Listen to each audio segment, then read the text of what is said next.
strange section in the middle of all this probability work that we're doing. We're going to go back and revisit something we did in first semester, chapter 4. It's expanding a binomial. If you take two terms, they're being added or subtracted, and you raise them to a power, then rather than having to like expand that out, let's say it's x plus y, I have x plus y times x plus y times x plus y times x plus y times x plus y, and do all the multiplication, the FOILing, and the combining the like terms, and then restart. Do you remember we used to use Pascal's triangle for that? And there was a pattern.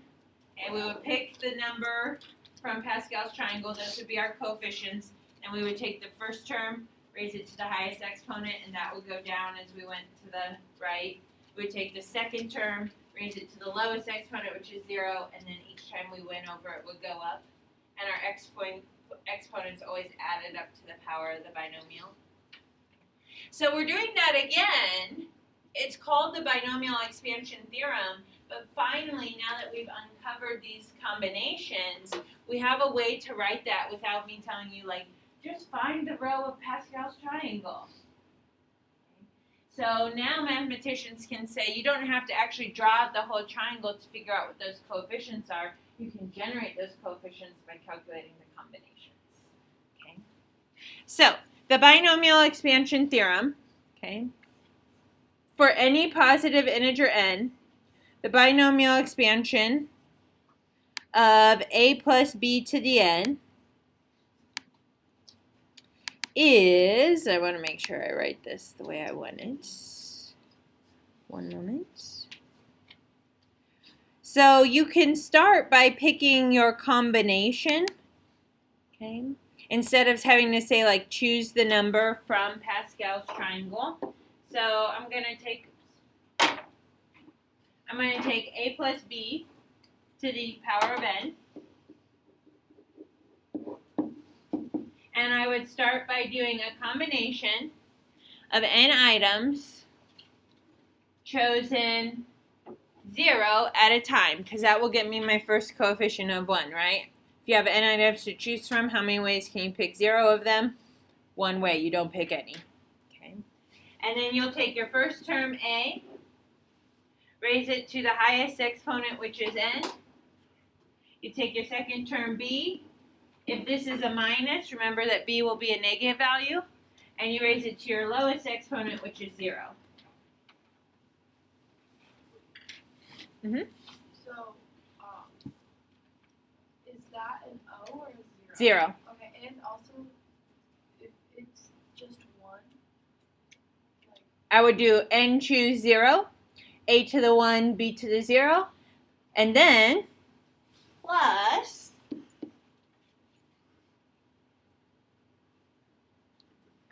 n choose 1. So that would be like if you said n was just 1, it would be 1 choose 1. And then this one will be a to the n minus 1. It'll be 1 less than it was before, right? Because that exponent goes down. And then it'll be b to the first. Well, hang on 1 second, okay? And then technically there's a plus. Well, I'm going to say ... It depends. Maddie's asking me, what if it's 1? If it was 1, I'd be done, right? After 2 terms. But do you remember doing this with Pascal's triangle? If you were raising it to the 5th, you had to use all those coefficients from the row 5 of Pascal's triangle, which was 1, 5, 10, 10, 5, 1.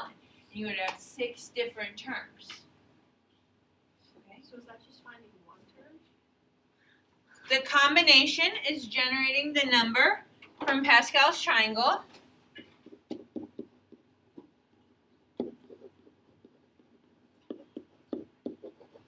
And this is saying the first term to the highest exponent, the second term to the lowest exponent.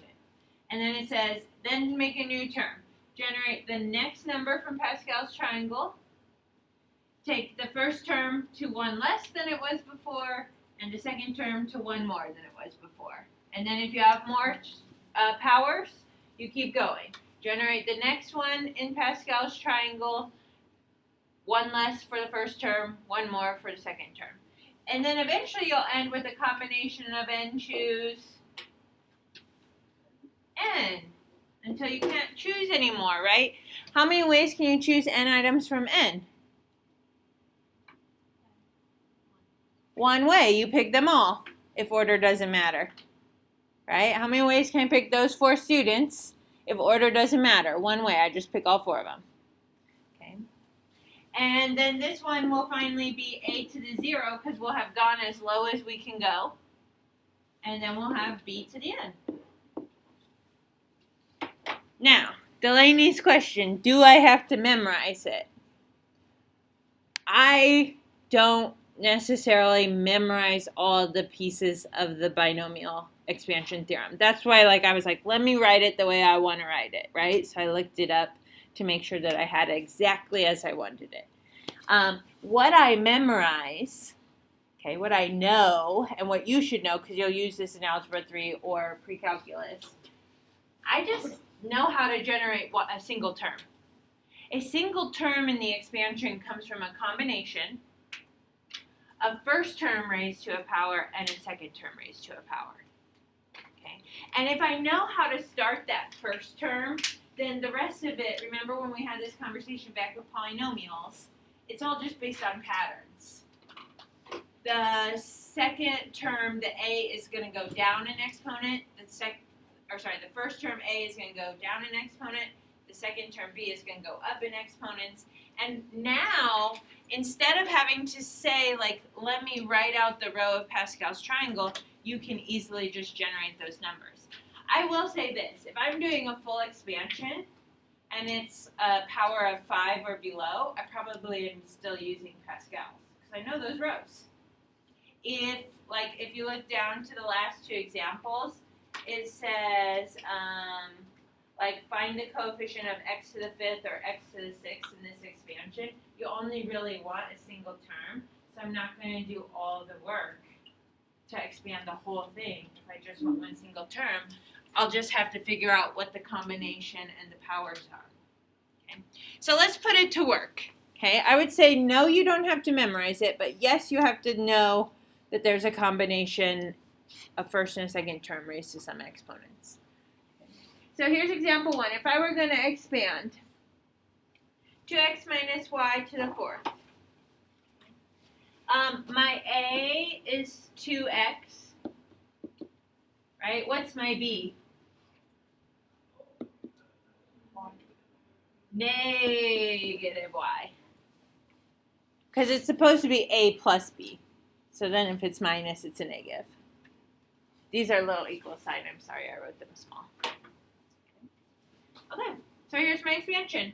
Combination of 4, the power of the binomial, start at 0, times 2x to the 4th, the highest exponent, and negative y to the 0. Plus, combination 4 choose 1. 2x to the 3rd, negative y to the 1st, plus combination 4 choose 2.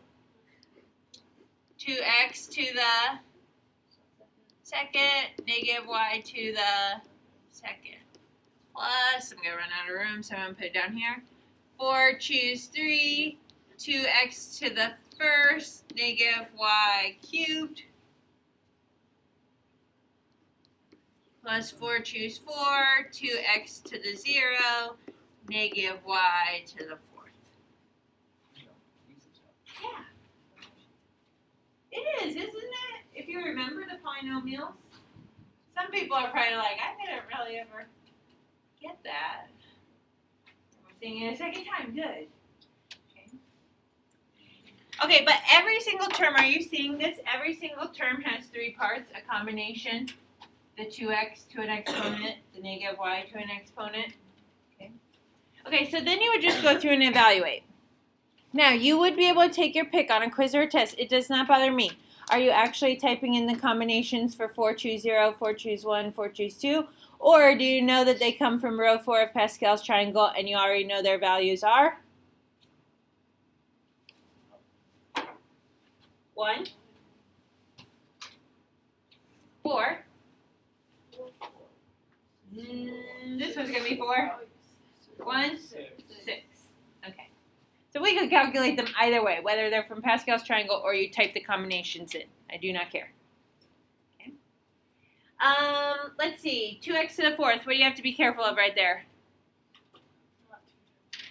It's not 2x4, it's...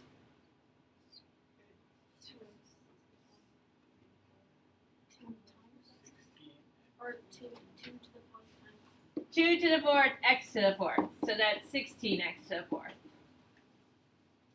Anything to the 0 is? 1. Okay, so now you know your first term is 16x to the 4th. Then we got our plus sign, and we got our 4. What's 2x cubed? 8x cubed times negative y to the first, negative y. So if you have a positive times a negative, it's going to be a negative. So I'm going to go ahead and I'm going to change mine to a minus right here. Okay, and then what is that? 32? X cubed y.